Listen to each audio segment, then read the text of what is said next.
அன்பான மாணவ குழந்தைகளே அனைவருக்கும் வணக்கம். நாம் இன்று பார்க்கக்கூடிய பாடத்தலைப்பு செல். செல்லுனா உங்களுக்கு என்ன ஞாபகம் வருது?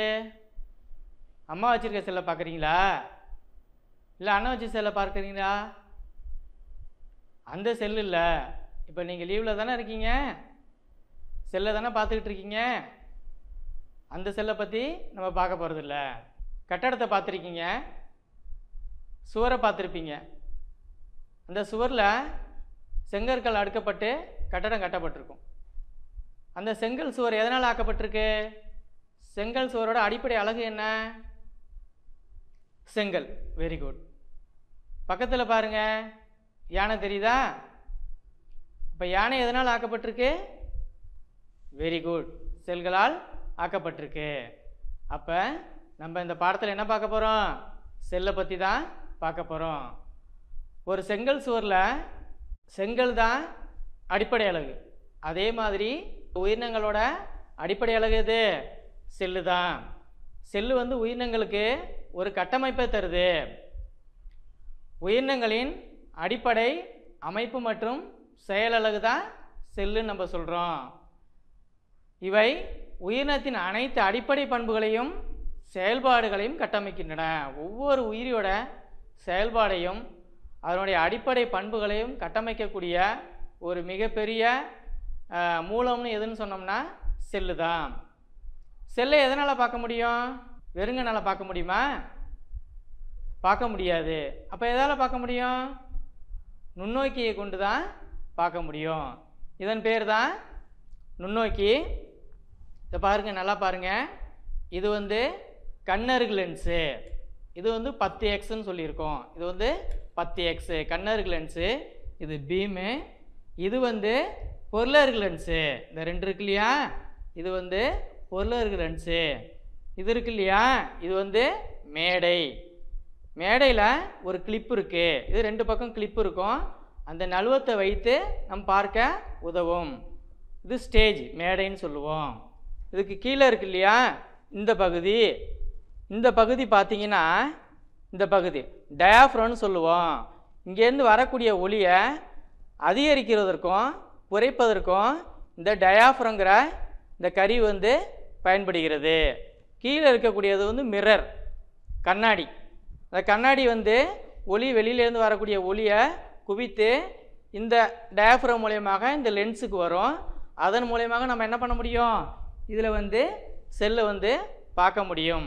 இது ரெண்டு ஸ்க்ரூ இருக்கு இல்லையா, இது மேஜர் அட்ஜஸ்ட்மெண்ட்னு சொல்லுவோம். இங்கே பாருங்கள், மேலே போகுதா? மேலே போகுது. அப்போ ஒரு பகுதியில் வச்சுட்டு இங்கே பார்க்க போகிறோன்னா இங்கே பகுதியில் வச்சுட்டு தெளிவாக தெரியல அப்படின்னா அதுக்கு என்ன பண்ணணும்? கொஞ்சம் மைனர் அட்ஜஸ்ட்மெண்ட்டு. இதை நம்ம லேசாக திருப்பினோன்னா என்ன நடக்கும்? அங்கே உள்ள பொருள் தெளிவாக தெரியும். இதுதான் என்னது? மைக்ராஸ்கோப். இதை யார் கண்டுபிடிச்சது? ஆண்ட்ரூ வான் லூவன்காக்குங்கிற அறிவியல் விஞ்ஞானி தான் இந்த மைக்ராஸ்கோப்பை கண்டுபிடிச்சாரு. நழுவம்னு சொன்னோம் இல்லையா, நழுவம்னா ஸ்லைடு. இதுக்கு பேர் என்னது? ஸ்லைடு. ஸ்லைடை வைத்து தான் நம்ம இந்த ஸ்டேஜ் மேலே வச்சு நம்ம பார்க்க முடியும். அப்போ செல்லுனா என்ன? உயிரினங்களின் அடிப்படை அமைப்பு மற்றும் செயலழகு தான் செல்லுன்னு நம்ம சொல்கிறோம். இவை உயிரினத்தின் அனைத்து பண்புகளையும் செயல்பாடுகளையும் கட்டமைக்கக்கூடிய ஒரு மூலமாக இருக்குது. அடுத்ததாக செல்களை பற்றி பார்ப்போம். இந்த உலகத்தில் கோடான கோடி உயிரினங்கள் காணப்படுகின்றன. தாவரங்கள் கோடிக்கணக்கில் இருக்குது, விலங்குகளும் கோடிக்கணக்கில் இருக்குது. அந்த ஒரு செல் உயிரினங்களை வெறுங்கனால பார்க்க முடியாது. ஒரு செல் உயிரினம்னா என்ன? ஒரு செல் உயிரிகள் என்பவை கண்ணுக்கு தெரியாதவை, ஒரே செல்லால் ஆனவை. அதற்கு எடுத்துக்காட்டு என்ன? வெரி குட், அமீபா, பாரமீசியம், யூக்ளினா போன்றவைலாம் ஒரு செல் உயிரிகள்.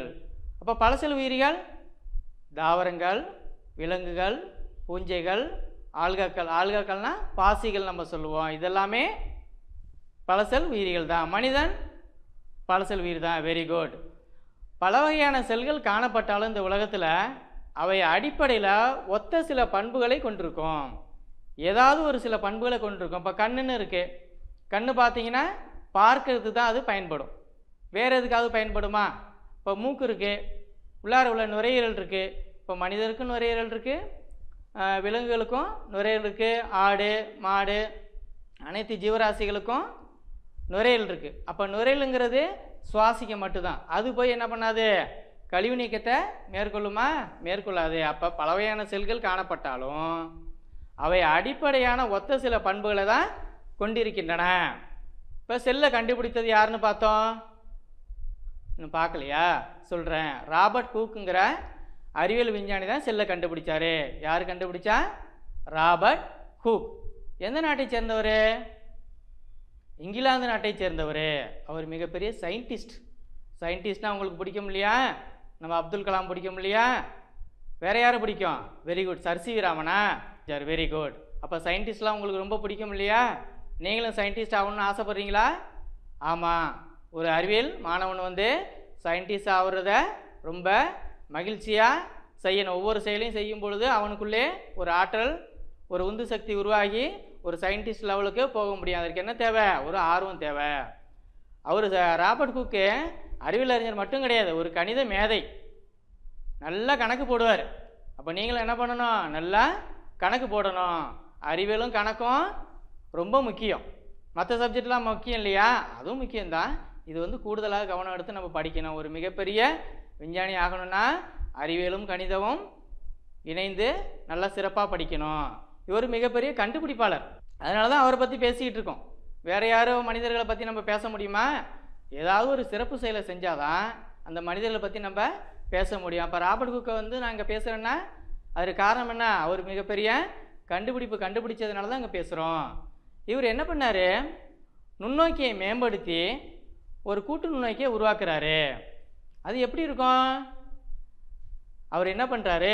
ஒரு எண்ணெய் விளக்கை ஏற்றி அந்த எண்ணெய் விளக்கிலிருந்து வரக்கூடிய ஒளியை ஒரு நீர் லென்ஸை பயன்படுத்தி அந்த லென்ஸிலேருந்து வரக்கூடிய ஒளியை அவர் பார்க்குறாரு இல்லையா? அந்த நுண்ணிய உயிரியை அந்த நுண்ணிய உயிரிக்கு மேலே வந்து போய் செலுத்துறார். அந்த ஒளி அதில் படும் பொழுது இந்த மைக்ரோஸ்கோப்பில் இப்படி பார்க்கும் பொழுது ஒளி நல்லா படும். இந்த இடத்துல வந்து ஒளி நல்லா படுது. இங்கேருந்து வரக்கூடிய ஒளி லென்ஸை குவித்து என்ன பண்ணுறாரு?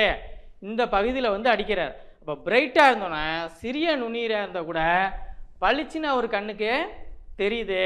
அப்போ வியந்து போகிறாரு. அந்த லென்ஸை பயன்படுத்தி, நீர் லென்ஸை பயன்படுத்தி குவித்து அந்த நுண்ணிய பொருளை பார்க்கும் பொழுது ரொம்ப ஆச்சரியமாக இருக்குது, ரொம்ப சந்தோஷமாக இருக்கார். தான் மட்டும் பார்க்கல, எல்லாரையும் கூப்பிட்றாரு, ஒடியாங்க வந்து பாருங்கள், எப்படி இருக்குது பாருங்கள் அப்படின்னு சொல்லிட்டு. அவங்களும் ஆச்சரியமாக பார்க்குறாங்க. நம்ம ஏதாவது ஒரு கண்டுபிடிச்சோம்னா எவ்வளோ சந்தோஷமாக இருக்கும். உடனே அம்மாவை கூப்பிடுவோம், அப்பாவை கூப்பிடுவோம், இந்த பாருங்கம்மா நான் கண்டுபிடிச்சிட்டேன் அப்படின்னு சொல்லிட்டு வேகமாக துள்ளி குதிப்போம் இல்லையா? ஆர்க்கிமிடிஸ் என்ன பண்ணார்? தன்னோட ராஜா சொன்ன ஒரு செயலை நினைவில் வைத்து கொண்டு அந்த மிதத்தல் விதியை கண்டுபிடிச்சார். அவர் என்ன பண்ணார்? யுரேக்கான்னு ஆர்க்கிமிடிஸ் கத்திட்டு ஓடுறார். குளித்துக்கிட்டு இருந்தவர் தான். அப்பா அவளுக்கு அவ்வளோ பெரிய சந்தோஷம். ஒரு கண்டுபிடிச்சிட்டோன்னா கத்திக்கிட்டு ஓடுவோம். நீங்களே கண்டுபிடிச்சி பாருங்கள் எவ்வளோ சந்தோஷமாக இருக்குன்னு தெரியும் உங்களுக்கு. அது மட்டும் கிடையாது, மரத்தக்கையை போய் பார்க்குறாரு. மரத்தக்கைனா உங்களுக்கு தெரியுமா? முன்னாடியெல்லாம் பாட்டிலில் வந்து மூடி கிடையாது, பிளாஸ்டிக் மூடியெல்லாம் கிடையாது, தகர மூடியெல்லாம் கிடையாது, அலுமினியம் மூடி கிடையாது. அப்போ எதனால் இருக்கும்? ஒரு கார்க்கு அப்படின்னு சொல்லக்கூடிய தக்கையினால் அந்த பாட்டிலை மூடி இருக்கும். அந்த மூடியில் உள்ள அந்த தக்கையை எடுத்து அவர் சின்னதாக கட் பண்ணி பீஸ் மாதிரி பண்ணி அந்த மைக்ரோஸ்கோப்பில் வச்சு பார்க்குறாரு. பார்க்கும்போது என்ன ஆச்சரியம்! எல்லாம் அழகழகான அறைகளாக தனித்தனியாக காணப்படுது. அவரே வியந்து போகிறார். இப்படி பார்க்கும் பொழுது தனித்தனியான அறைகளாக காணப்படுது. ஒரு எடுத்துக்காட்டுன்னா நம்ம தேன் கூட சொல்லலாம். தேன்குழி எவ்வளவு அழகாக இருக்குது, அழகழகாக இருக்குது. அதே மாதிரியே அவர் வந்து பார்க்குறாரு. பார்த்து வியந்து போகிறாரு. உடனே ஒன்று பார்த்துட்டோம்னா நம்ம மனசு கேட்குமா?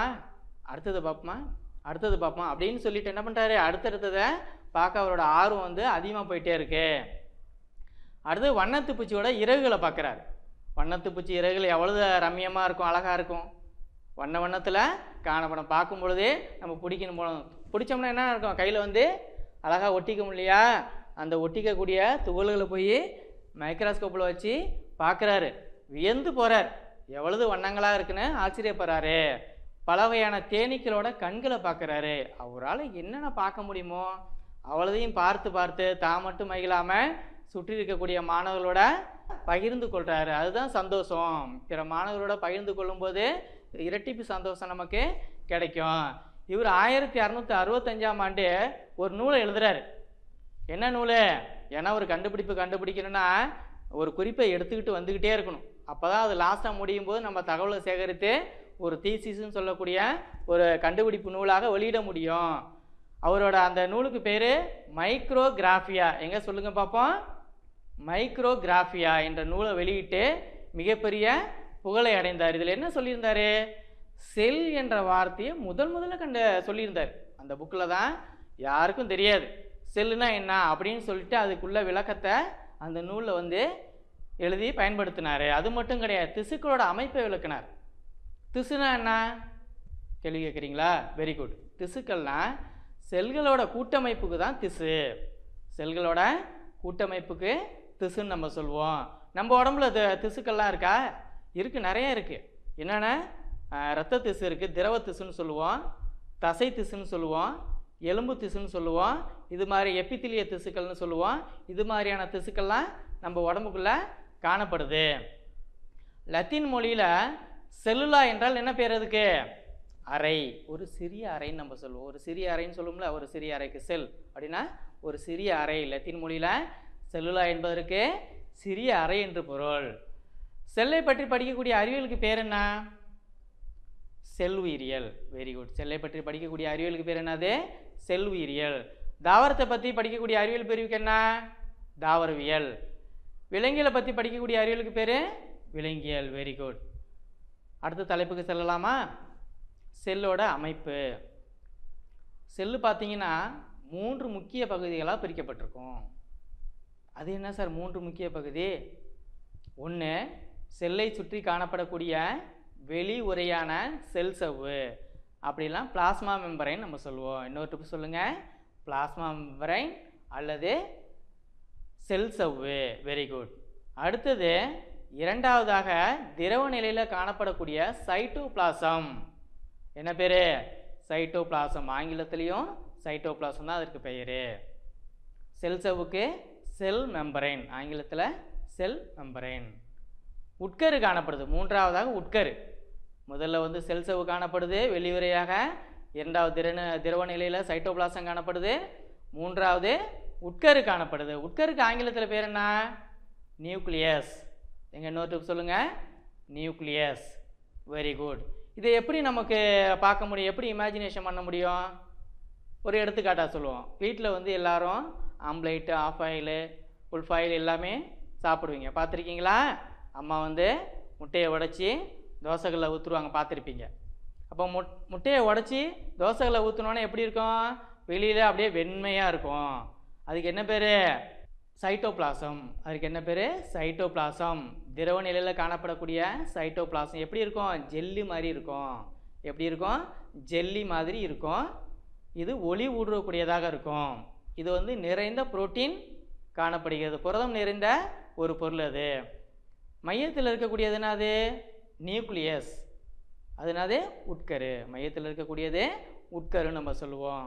அப்போ 2 சொல்லிட்டீங்க சார். சைட்டோபிளாசம் சொல்லிட்டேன், வெள்ளைக்கரு. மையத்தில் இருக்கக்கூடிய நியூக்ளியஸ் மஞ்சள் கரு. மஞ்சள் கரு தான் நியூக்ளியஸ் சொல்லியாச்சு. மூன்றாவது என்ன? அப்போ அம்மா கையில் ஓடு வச்சுருப்பாங்க இல்லையா? ஓடுக்குள்ளார ஒரு வெண்மையான ஒரு உரை காணப்படும். அதுதான் செல்லோட வெளி உரை. சத்துணவில் முட்டை போடுறாங்க, பார்த்துருக்கீங்களா? அதில் பார்த்தீங்கன்னா மேலே வந்து வெண்மையாக இருக்கும், சில சமயம் மேலே ஒரு லேயர் மாதிரி ஒட்டிட்டு அதை உரித்து கீழே போட்டுட்டு தான் நீங்கள் என்ன பண்ணுவீங்க? சாப்பிடுவீங்க. இப்போ ஒரு முட்டையை எடுத்துக்கிட்டு ஒரு ஆசிட்டில் போட்டோம்னா 1 மணி நேரத்துலேயே இல்லை அரை மணி நேரத்துலேயே அந்த மேலே உள்ள சுண்ணாம்பு ஓடு, முட்டையோட ஓடு இருக்குல்லே, கரைஞ்சிரும்.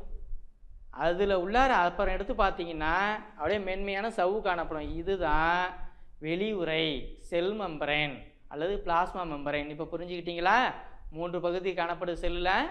செல்லை சுற்றி காணப்படக்கூடிய வெளியுறையான செல் சவ்வு, ரெண்டாவது திரவ நிலையில் இருக்கக்கூடிய சைட்டோபிளாசம், மூன்றாவது உட்கருன்னு சொல்லக்கூடிய நியூக்ளியஸ்.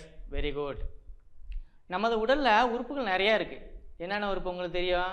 கண்ணிலே நேராக பார்க்கக்கூடிய கண் இருக்குது, காது இருக்குது, உடம்புக்குள்ளார இதயம், நுரையீரல், சிறுநீரகம், நிறையா உறுப்புகள், எண்ணற்ற உறுப்புகள், கல்லீரல், கணையம்லாம் இருக்குது.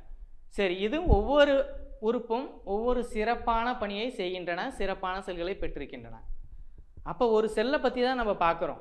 ஒரு செல்லுக்குள்ளேயும் இது மாதிரி உறுப்புகள் இருக்குமா? ஆமாம், கண்டிப்பாக இருக்கும். அந்த உறுப்புகளுக்கு பேர் என்ன? செல் நுண்ணுறுப்பு. Very good. அந்த உறுப்புக்கு பேர் என்னது?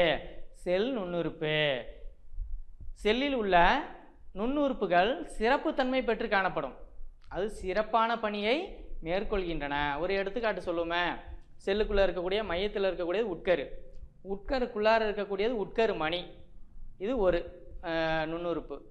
உட்கரு மணிங்கிறது ஒரு நுண்ணுறுப்பு. மைட்டோகாண்ட்ரியா செல்லுக்குள்ளே இருக்குது, அது ஒரு நுண்ணுறுப்பு.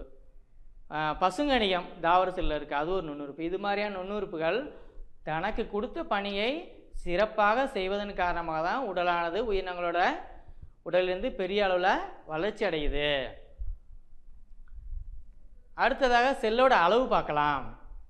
செல்லை அளவு பார்க்கறதுக்கு முன்னாடி ஒரு கேள்வி கேட்டு பார்க்கலாமா மாணவர்களே? செல்லை யார் கண்டுபிடிச்சது? Very good, Robert Hooke. அவரு எந்த நூலில் செல்லை பற்றி தன்னுடைய குறிப்பை எழுதியிருந்தாரு? மைக்ரோகிராஃபியா. Very good. எந்த ஆண்டு வெளியிட்டிருந்தாரு? 1665ஆம் ஆண்டு வெளியிட்டிருக்காரு. மைக்ரோஸ்கோப்பை கண்டுபிடிச்சது யாரு? Andrew van Leeuwenhoek. Very good. அடுத்த தலைப்புக்கு செல்வோமா மாணவர்களே? செல்லின் அளவு. வாழக்கூடிய உலகத்தில் நிறைய உயிரினங்கள் காணப்படுது, தாவரங்கள் காணப்படுது, விலங்குகள் காணப்படுது. எல்லாம் செல்லும் ஒரே மாதிரியான அளவுலையா இருக்குது? ஒன்று சுண்டலியை பார்த்தீங்கன்னா சின்னதாக இருக்குது, யானையை பார்த்தீங்கன்னா பெருசாக இருக்குது, திமிங்களை பார்த்தீங்கன்னா அதை விட பெருசாக இருக்குது. அப்போ செல்லோட எண்ணிக்கை தான் வேறுபடுது. செல்லோட எண்ணிக்கை அதிகமாக இருக்குது. செல்லின் அளவு, செல்லு அப்படியே தான் இருக்குது. செல்லுன்னா செல்லு தான், அதில் உட்கரு இருக்கும், மைட்டோகாண்ட்ரியா இருக்கும், எல்லாமே இருக்கும். ஆனால் அதோட எண்ணிக்கை அதிகரிக்குது, அதோட உருவத்தில் மாற்றம் இருக்குது, அளவில் மாற்றம் இருக்குது. இதோட அளவு பார்த்தீங்கன்னா மைக்ரோமீட்டர்லேருந்து சில சென்டிமீட்டர் வரைக்கும் வேறுபடுது. செல்லோட அளவு பார்த்தீங்கன்னா உலகத்தில் மைக்ரோமீட்டர்லேருந்து சில சென்டிமீட்டர் வரைக்கும் வேறுபடுது. வெறுங்கனால் செல்லை பார்க்க முடியுமா? ஒரு செல்லை பார்க்க இயலாது. பாக்டீரியா மிகச்சிறிய ஒரு உயிரி. பாக்டீரியா மிகச்சிறிய ஒரு உயிரி. இதோட அளவு பார்த்தீங்கன்னு வச்சுங்களேன், 0.1 முதல் 0.5 மைக்ரோமீட்டர் தான். என்ன சார் ஏதோ மைக்ரோமீட்டர்னு சொல்கிறீங்க? மைக்ரோமீட்டர்லாம் ஒன்றும் கிடையாது. ஸ்கேல் இருக்கு இல்லையா, ஸ்கேலில் 1 சென்டிமீட்டருங்கிறது எத்தனை மில்லிமீட்ரு? 10 மில்லிமீட்டர். அப்போ அந்த 10 மில்லிமீட்டரில் 1 மில்லிமீட்டர் எடுத்துக்கிட்டு அது 1000 மாற்றினோம்னா அதுதான் 1 மைக்ரோ மீட்டர். ஒரு செல்லாலான நெருப்புக்கோழி முட்டை தான் ரொம்ப பெருசுன்னு சொல்கிறோம். ஒரு செல்லாலான நெருப்புக்கோழி முட்டை பார்த்துருக்கீங்களா? ஒரு தேங்காய் சைஸில் காணப்படும். இதோட விட்டம் பார்த்தீங்கன்னா 170 மில்லிமீட்டர் விட்டம் கொண்டது. எத்தனை மில்லிமீட்ரு? 170. இப்போ விட்டம்னு சொல்லியிருப்போம், நீங்கள் கணக்கில் படிச்சிருப்பீங்களா? வட்டம், வட்டத்தில் பாதி விட்டம், விட்டத்தில் பாதி ஆரம்னு படிச்சிருப்பீங்க. அப்போ அந்த விட்டம் தான் 170 மில்லிமீட்டர். நெருப்புக்கோழியில் உள்ள முட்டையோட அளவு 170 மில்லிமீட்டர் விட்டம் கொண்டது. நம்ம உடம்புக்குள்ள நீளமான செல் எது? நரம்பு செல். நம்ம உடம்புக்குள்ள நீளமான செல்லு நரம்பு செல். அடுத்த தலைப்புக்கு செல்லாமா மாணவர்களே? செல்லின் வடிவம். நம்ம புத்தகத்தில் கொடுத்துருக்காங்க, 3 செல்லு கொடுத்துருக்காங்க. அப்படியே பார்த்துக்கிட்டே வாரீங்கல்ல.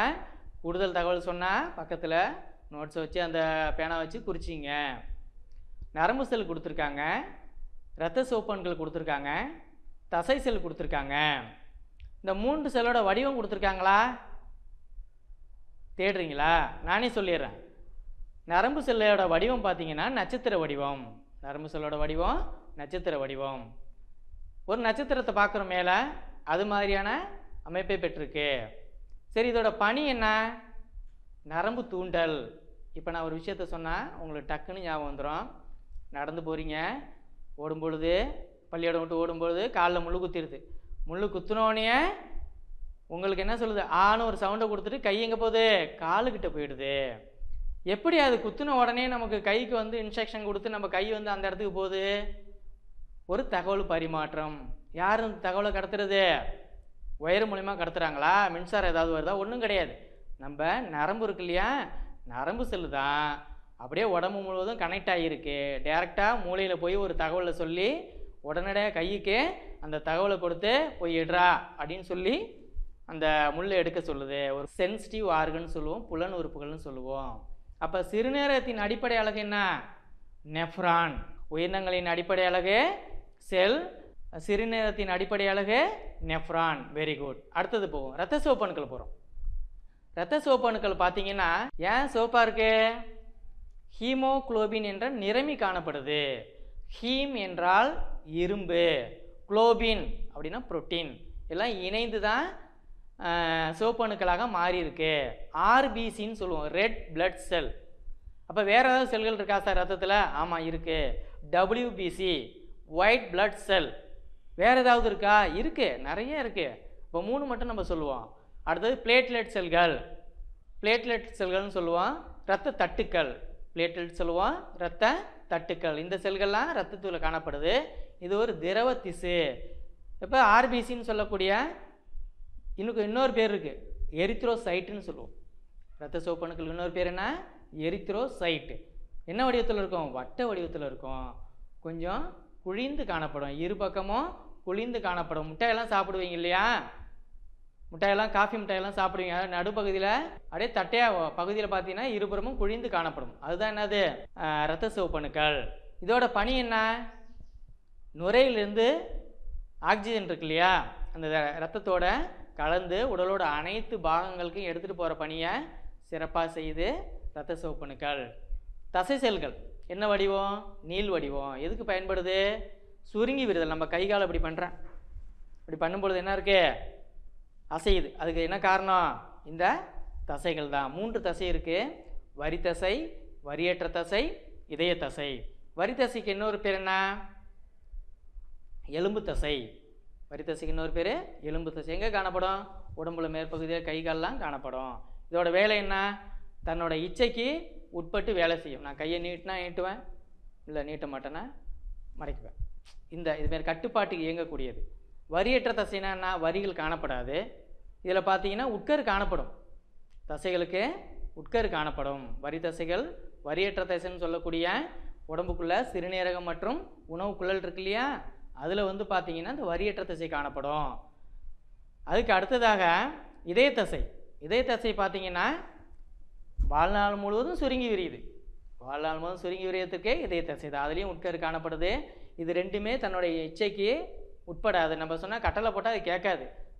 வாயில் உணவு போடுறேன், அப்படியே இங்கே போய் நின்றுக்க, நெஞ்சுக்குள்ளே நின்றுக்க, அப்போ போவாத, அதுக்குள்ளார ஏதோ ஒரு பொருள் மாட்டிட்டு நான் எடுத்துறேன்னா எடுக்க முடியுமா? முடியாது. அது உள்ளார போட்டாச்சுன்னா ஒன்ஸ் உள்ளார போய் அங்கே இறைப்பைக்கு தான் போய் ஆகணும். அதுமாரி இதயம் இருக்குது. செத்த நாளைக்கு இரு, நான் கொஞ்சம் வேகமாக ஓடிட்டேன், பொறுமையாக வலிக்கு லேசாக இரு, அப்புறமா துடிச்சிக்கலான்னு கேட்குமா? கேட்காது. அது இஷ்டத்துக்கு வாழ்நாள் முழுவதும் துடித்து கொண்டே இருக்கும். தன்னோட இச்சைக்கு கட்டுப்படாது. அதுதான் 3 தசைகள். அடுத்ததாக செல்லோட அளவு பார்ப்போம். ஒரு செல்லு தான். சிறியது முதல் பெரியது வரைக்கும் செல் காணப்படுது. முதல்ல இருக்கக்கூடியது வைரஸ், மிகச்சிறியது. நிறைய நோய் உண்டாக்குறதுக்கு காரணமே யார்? இவங்க தான், வைரஸ் தான். நோய் உண்டாது காரணமே வைரஸ் தான். செல்லுக்குள்ளே வைரஸு, கம்ப்யூட்டரில் வைரஸு, உலகம் முழுவதும் கொரோனா வைரஸ், இப்படின்னு வைரஸோட எண்ணிக்கை பெருகிட்டே போகுது. அடுத்ததாக பாக்டீரியா செல். பாக்டீரியா நன்மையும் செய்யுது, தீமையும் செய்யுது. வைரஸோட பெருசு. நன்மை செய்யக்கூடிய பாக்டீரியாவை ஒரு எடுத்துக்காட்டு சொல்லுமா? காலையில் வந்து அம்மா இட்லி சுடுவாங்க, தோசை சுடுவாங்க. ராத்திரி அரைச்சி வச்ச மாவு இருக்கும். அதை யார் வந்து பக்குவப்படுத்துறது? இவங்க தான், பாக்டீரியா செல்லு தான் பக்குவப்படுத்துது. உலகத்தில் அவ்வளவு குப்பை இருக்குது. அந்த குப்பையெல்லாம் மக்க வைக்கிறது யார்? இந்த பாக்டீரியாவும் பூஞ்சைகளும் தான். இப்போ பார்க்கக்கூடியது பாக்டீரியா. அந்த பாக்டீரியா மக்க வைக்கிறத பங்கு வைக்குது. அடுத்த பெருசு யார்? தாவர செல். பாக்டீரியாவோட பெரிய செல்லு. அதை விட பெரிய செல்லு மனித கருமுட்டை செல்லு. அதை விட பெரிய செல்லு தவளை முட்டை. எப்படி பார்க்கலாம் தவளை முட்டையை? இப்போ மழை காலம் ஆரம்பிக்க போகுது. மழை காலத்தில் பார்த்தீங்கன்னா சவுண்டு கேட்கும், தவளையோட சவுண்டு கேட்கும். குளத்தில் பார்த்தீங்கன்னா ஒரு குச்சியில், காட்டாமணி குச்சியில் ஒரு நுரை மாதிரி பந்து மாதிரி இருக்கும். அது என்ன? தவளை வெளிக்கரு விட்டு அந்த நுரை ஷேப்பில் அதுக்குள்ளார நிறையா குட்டி குட்டியான முட்டைகள் மஞ்சள் நிறத்தில் காணப்படாதான் தவளை முட்டை. அதுலேருந்து தான் இளமுயிர் லார்வா வெளியில் வரும். அடுத்ததாக அதை விட பெருசு கோழி முட்டை. கோழி விடக்கூடிய முட்டை இருக்கு இல்லையா, தவளை முட்டையோட பெரிய முட்டை. அதை விட பெரிய முட்டை நெருப்பு கோழி முட்டை. நெருப்பு கோழி முட்டை தான் எவ்வளோ மில்லிமீட்டர்னு சொன்னோம்? 170 மில்லிமீட்டர் விட்டமுடையது. அப்போ சிறியது வந்து வைரஸு, பெரியது வந்து நெருப்பு கோழி முட்டை. இப்போ செல்களோட எண்ணிக்கை, ஒவ்வொரு செல்லுக்கும் ஒவ்வொரு மாதிரியான செல்லோட எண்ணிக்கை உயிரினங்களுக்கும் மாறுபட்டுக்கிட்டே இருக்குது. உலகத்தில் உள்ள உயிரினங்களில் ஒரு செல் உயிரி இருக்குது, பல செல் உயிரி இருக்குது, 100 செல்லுடைய உயிரியும் இருக்குது, லட்சக்கணக்கில் கோடிக்கணக்கில் உள்ள செல் உயிரினங்களும் காணப்படுது. உயிரினத்துக்கு உயிரினம் மாறுபடும். ஒரு செல் கொண்டவையாக இருக்கலாம் அல்லது பல செல் கொண்டவையாக இருக்கலாம். ஒரு செல் கொண்டவையாக இருக்கலாம் அல்லது பல செல் கொண்டவையாக இருக்கலாம். ஒரு செல் உயிரிக்கு எடுத்துக்காட்டு என்ன? Amoeba, paramecium, euglena, chlamydomonas. பல செல் உயிரிக்கு எடுத்துக்காட்டு என்ன? ஸ்பைரோகைரா, மாமரம், மனிதன். அப்போ உடம்புல நம்ம மனித உடம்புல கேட்கலாம், எத்தனை செல்கள் சார் இருக்குது? நம்மளுக்கு தெரியணும், நம்ம மனித உடம்புக்குள்ள எத்தனை செல்கள் இருக்குது. தோராயமாக 37 ட்ரில்லியன் செல்கள் காணப்படுது. சொல்லுங்கள், தோராயமாக 37 ட்ரில்லியன். அப்போ அவ்வளவு செல்கள், 37 ட்ரில்லியன் செல்கள் காணப்படுது. 37க்கு பக்கத்தில் 12 ஜீரோவை போட்டுக்கிட்டிங்கன்னா அதான் ட்ரில்லியன் செல்கள். மாணவர்களே, நாம் தாவர செல்லை பற்றி பார்த்தோம் அல்லவா? அதில் உள்ள எப்படி நீங்கள் பார்ப்பீங்க? ஒரு வீட்டில் வெங்காயம் இருந்தால் எடுத்துங்க, அதில் உள்ள மேலே உள்ள தோலை அப்படி உரிச்சிங்க. இந்த தோல் வருது இல்லையா, இந்த தோல் இருக்குது, இந்த மெல்லிதாக தோல் இருக்கு இல்லையா, இதில் பார்த்தீங்கன்னா ஒரு சாதாரண கண்ணாடிக்குள்ளே வச்சு பார்த்தா கூட சின்ன சின்ன செக்மெண்ட்டாக தெரியும். இந்த பகுதியை வைத்துக்கொள்ளுங்கள், இந்த தெரியுது இல்லையா, இந்த பகுதியை வைத்து இந்த மைக்ரோஸ்கோப்பில் வச்சு பார்த்தோம்னா புக்கில் உள்ள படம் இருக்கு இல்லையா, இப்படி பார்த்தோம்னா புக்கில் உள்ள படத்தில் உள்ள மாதிரியே அழகழகாக அந்த அரையாக தெரியும். அதுக்குள்ளார ஒரு சிறிய உட்கரு இருப்பது தெரியும். சரி, இது வரைக்கும் என்னென்ன நம்ம இந்த பாடத்தில் பார்த்தோம்? தலைப்பில் செல் கண்டுபிடிப்பு பார்த்தோம், செல்லோட அளவு பார்த்தோம், வடிவம் பார்த்தோம், அமைப்பு பார்த்தோம், சிறிய செல்லிருந்து பெரிய செல் வரைக்கும் பார்த்தோம், செல்லோட எண்ணிக்கையெல்லாம் பார்த்தோம். ஒரு சில கேள்விகளை கேட்டு பார்ப்போமா? செல்லை கண்டுபிடித்தது யார்? Robert Hooke. எந்த நாட்டை சேர்ந்தவர்? வெரி குட், இங்கிலாந்து நாட்டை சேர்ந்தவர். ராபர்ட் ஹூக் எழுதி வெளியிட்ட நூலோட பெயர் என்ன? மைக்ரோகிராஃபியா. Very good. எந்த ஆண்டு வெளியிட்டார்? 1665ஆம் ஆண்டு. செல்லை பற்றி படிக்கக்கூடிய அறிவியல் பிரிவுக்கு பேர் என்ன? செல் உயிரியல். Very good. தாவரத்தை பற்றி படிக்கக்கூடிய அறிவியல் பிரிவுக்கு தாவரவியல். செல்லோட அமைப்பை 3 பகுதியாக பிரித்தோம். என்னென்ன பகுதி? 1 வெளி உரையான செல் சவ்வு, திரவ நிலையில் உள்ள சைட்டோபிளாசம், 3 உட்கரு. Very good. இதுவரைக்கும் நாம் செல்லை பற்றிய தகவல்களை அறிந்து கொண்டோமா மாணவர்களே? மீண்டும் அடுத்த வகுப்பில் சந்திப்போம். நன்றி, வணக்கம்.